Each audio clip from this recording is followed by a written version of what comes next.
Welcome to Tramlines, a podcast from Agrii. I'm your host, Tony Smith, putting your questions to the experts. Today we're talking with Amy Watkins, Sustainability and Environmental Services Manager at Agrii, and Thomas Gent, UK Market Lead for Agreena and Regenerative Farmer. Today we're going to discuss and try to understand the reality of carbon credits. How can regenerative farming be seen as carbon farming? And how can that benefit the farm business? Good morning, and so a very warm welcome to you both here on Tramlines. A question that perhaps we ought to start with is, well, what is the conversation with regards to carbon that's happening on farm right now? And Thomas, you seem well placed to maybe start off that conversation. What are your thoughts? Yeah, it's a good question. I think,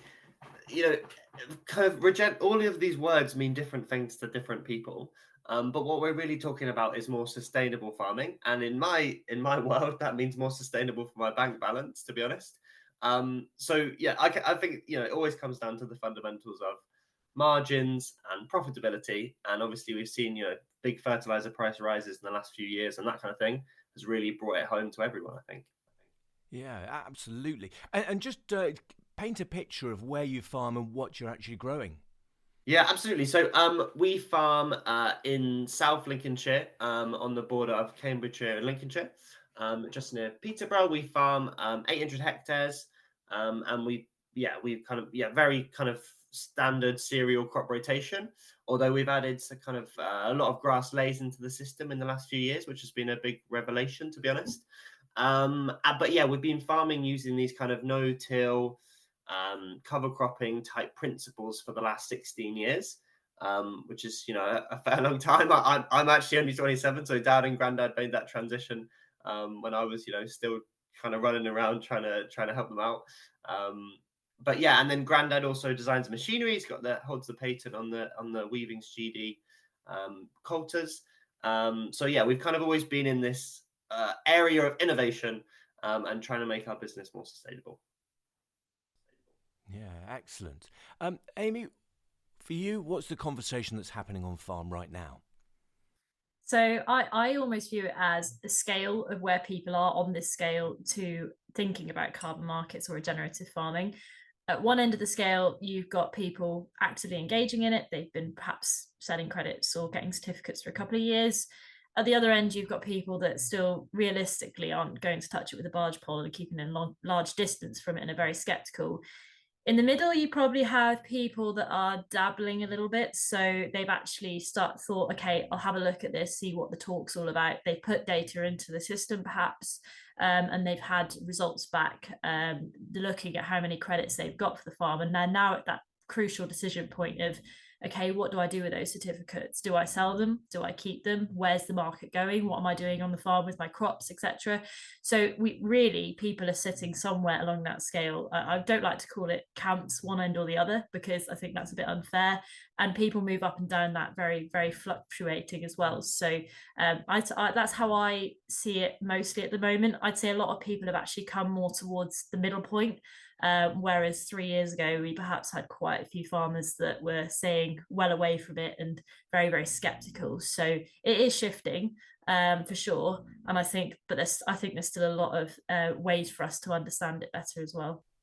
So Thomas, as market lead for Agreena in the UK, can you summarise how does the farmer earn credits and how do they then trade those certificates that Amy just mentioned? Yeah, so carbon credits is one potential kind of outcome of the process, but the process is really understanding the carbon performance of a field over a crop year. And then that kind of carbon outcome can be generated and sold in many different ways, should it be chosen to. So the real fundamentals are a farmer needs to understand their baseline. So we need to understand, kind of about the farm, where the fields are, and how these fields have been managed over the last 5 years. That sets a baseline, so we can understand where the farm is at now. The farmer can then do different scenario planning to, if I did kind of this scenario, if I decided to move to no-till, if I decided to plant cover crops, they can get kind of an estimation of what that would mean. Obviously, then it's the farmer's job to go and do whatever they choose to do in the field. Hopefully being advised by Agrii to do some really good stuff. And then once they've done that, they just report what they actually ended up doing in the field that year. And that's the bit that we have to take through our kind of calculation verification process for it to mean anything. And then once we've done that, the farmer's kind of issued with a report to say, look, this is your carbon performance from this crop year. How would you like us to, what would you like us to do with that next? There's a few different options, which I'm sure we can talk about. But producing a carbon credit is just one of them. Yeah, and in terms of that data, Amy, what would you add that farmers could think about in order to collect that data? Where's the focus? Well, when we talk about carbon, and I think we mentioned this when we first started talking about carbon on the podcast, but there are the kind of three main pillars that you really want to think about. There's fuel usage to start with. So understanding your fuel usage on the farm, whether that be with cultivations, the amount of times you go over the crop to spray it as well in the spring, that's another consideration. The second one is really about fertilizer usage, and that we know is a big player in the carbon footprint of a lot of arable farms. So thinking about, is all the nutrition that you're putting on the farm actually being used by the crop, firstly? And then secondly, if so, is there a way that you can, well, maybe enhance that to start with? You could look at other sources like organic manures as an example. You can also look at ways of improving the efficiency of that use. So it could be the use of inhibitors. Soil health is also a really important part of that, which kind of brings me on to the third point that I mentioned. So the third point really is about soil health, and you're looking at, particularly in years that we have had, of how to improve the resilience of that soil. So starting to collect soil organic matter data, we've always said is really, really important. And now you're paid for that under the sustainable farming incentive, which is really positive. But that gives you an idea of where you are and what room there is for improvement. And from that, you can start to make some really good decisions. And we always talk about the value of soil health. What is the financial value of it? Nobody yet has ever told me what the financial value of soil health is. It's really hard to put a figure on. But what I really like about the Agreena model in particular is it's helping to basically put a financial value to what you're doing to improve your soil health in the short term. So long term, we know the benefits. You're improving your water holding capacity. You're making the soil more resilient to the weather changes we might get or the climate we might get. But in the short term, essentially, Agreena is incentivizing you to make those changes to your soil health to benefit the long term of your business as well. So those are the three main things I would focus on, essentially, when you're looking at data and making differences on the farm. And Thomas, I can see that you're wanting to add a little bit more. What are your thoughts? What are you thinking? Just a little step back is that I think the scenario planning tool is like really important, because there's a lot of talk in this in this kind of space about, if I did this thing, what would it mean? And it is hard to give you a concrete number to say, this is exactly what it's worth, because it depends on so many factors. But we've now got this like really nice tool that you can start to play with to say, look, if I did plant 100 hectares of cover crops, we can give you a nice estimation of what that's worth. Because I think, we all know that planning, especially in this wet autumn, is difficult. So any support we can do for that, the better. So yeah, once we've kind of collected all the data from the crop year, then that's the job that we have to do. The next stage is all up to us, where we have to do our checking. So there's essentially, we just need to check that what the farmer reported actually did happen in real life. And there's a few different steps we have to go through to do that. So we own a company called Hummingbird Technologies, where we can do satellite checking, essentially, of certain practices. We also do field inspections. We have kind of independent auditors that do that. And we also have to do a certain amount of soil sampling and ground truthing. So we have to go through all of that process to be able to check the farmer actually did what he said he did. And then once we're happy with the data we've got, that it's true data, the next thing we then need to do is run it through the calculation system. So, we are audited to certain international standards, that the ISO standard kind of being one. And we have to run the data through the calculation model to be able to report on the carbon outcomes of those practices. And then once we've done that, as I said, then there's a report created for that farm that he gets, and then he's can decide how to use that carbon. Are you eager to find out the value of your carbon? Register for a free estimation by clicking the link in the episode bio, and one of our team will be in touch. Thomas, what is the unit of measurement for carbon in any specific field? Yeah, so it'll be tons of carbon per hectare, both reduced and removed. So in carbon world, there's two types of carbon measurements effectively. There's a reduction in emissions, so how much less fertilizer are you using, as an example. And then there's a number in terms of removal, so how much carbon have you actually been able to add additionally to the soil. And they're kind of two separate numbers. The farmer's going to get a report to say this year you created whatever it might be, 1,000 reductions and 1,000 removals. And then we can give the farmer then some options of how he might like to use that. But then it's up to the farmer to make that decision. So, Amy, this sounds like it could be a lot of work. You know, farmers are already very, very busy people. So is it worthwhile? I mean, well, we're in Agrii starting to see some farmers start to get payments for it now, which is really positive. Some farmers will probably think maybe not, but in reality, that data is all available to you anyway. So it might be on Gatekeeper, it might be on Muddy Boots or your farm management software system. It's all there. It's just a matter of putting it then into Agreena. And actually, Agreena's their team are really supportive in helping do that process as well. So if there's any gaps that need filling when you've submitted it, they'll work you through that basically on a call. So it makes that process much simpler. And talking on the data point, it's a really hot topic on farm because we see lots of people thinking, I don't want to put my data to all these different tools because there might be a value to that data in the future and I'm scared of giving it away. And my big kind of uproar or thing to say against that really is that yes, there is a value to your data, but at least you're getting rewarded for it through the likes of Agreena. If you go somewhere else, you might not get rewarded for it, but you're still giving them your data. So it is a big talking point, but at least you are getting some reward for it at the moment. So I wouldn't let that be a barrier to you going down this route. Keep it in the back of your mind, of course, but I wouldn't say that's a big barrier for going onto the system. And Amy, how important is the potential value that can be attached to these carbon credits that a farmer can earn? I think it's really good that we're starting to see a value to what we're doing. Before, when I started talking about this topic, probably 4 or 5 years ago now, we were putting data into a carbon calculator and kind of having a look-see, getting a number out of it, but not being able to do anything with it and not getting a value from it. And I don't think that's ever going to be determined by a government body, for example, telling us how much we're going to earn for doing a carbon audit. So I do think the time is right now to firstly at least understand the value of it. Even if you don't want to sell the carbon through Agreena, that's fine. You're not signing up to that by putting your data in the platform. But just having an understanding of what the value of that carbon is on your farm is a really good starting point. Because say, for example, you are growing a crop for a certain food company, just putting that out there, and they then came to you and said, okay, we now want to buy the carbon with the grain that we're purchasing from you, which is all good, and that's morally probably the best thing you could possibly do.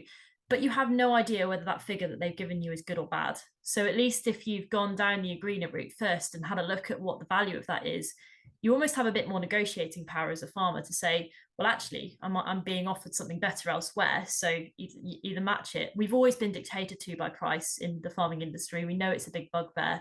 And this is almost putting a bit more power back into the farmer's hands to say, actually, I've got two different prices here, and which way can I go? Because I can go either way at the moment. So I do think it's worth the time, and I think it's good that we've got some value to it now. Yeah, it makes very, very good sense to me. I mean, a very compelling reason for getting involved. Thomas, let's ask you the big question, because this is what listeners will want to know. What could it mean in terms of value? Yeah, I mean, that's the question everybody always asks. And, you're probably not going to be surprised to hear me say it depends, right? Because it depends on so many things. It depends on, your soil type, what you're doing, what you've done, what you've kind of done this year, what you're going to do next year, your rotation, so many different things. So, big caveat, it depends. But I can give you kind of rough estimations. So the average UK farmer, I think over the last few years has earned £33 per hectare. And the range is quite large though. So it goes kind of, all the way down to, £20 per hectare, but then, some farmers kind of earning over £50 a hectare. So, you can really see there's a big range. And to be honest, I quite like that because it means that we are rewarding, the farmers that are doing the extra things. And if you do those extra things, then you're going to be able to bump up that kind of, income stream, basically. Just on that, Tom, as well, if you don't mind me asking the question of a farmer on £20 a hectare, how can they get up to £50 a hectare? We touched on some of them already, but yeah, what things could they do? Yeah. So, so obviously we're measuring everything that goes on in the field, so they can, change. They can change things, but the things that we see that make the most impactful difference to that number is three main things really. Is tillage. So obviously reducing your tillage, moving to no till if possible. Fertilizer, reducing your synthetics, and then obviously hopefully some using some organics instead. And then the last one is cover crops. We all know how kind of good cover crops are. Then if you have to ask me for a fourth one, it would be not baling your straw and leaving it on the field. They're kind of the 3-4 things that we see that make the most difference. And definitely different farmers use them in different ways. Some will be doing no cover cropping, some will be doing loads. It really depends on your farming situation. And Amy, does the potential income from carbon credits help stack the value that we can attain from our area of cropping? Absolutely. And the really nice thing about carbon markets or incentivizing for carbon friendly farming is actually it's compatible with the sustainable farming incentive, which I think is a huge bonus. Obviously, we're in the situation where BPS has pretty much almost gone now for a lot of farmers. It's really, really reducing quite quickly. The sustainable farming incentive is there. In some cases, it's coming out really nicely, and actually farmers are earning more than what they were for BPS. Most cases, there's a lot more work required to get the money from the sustainable farming incentive.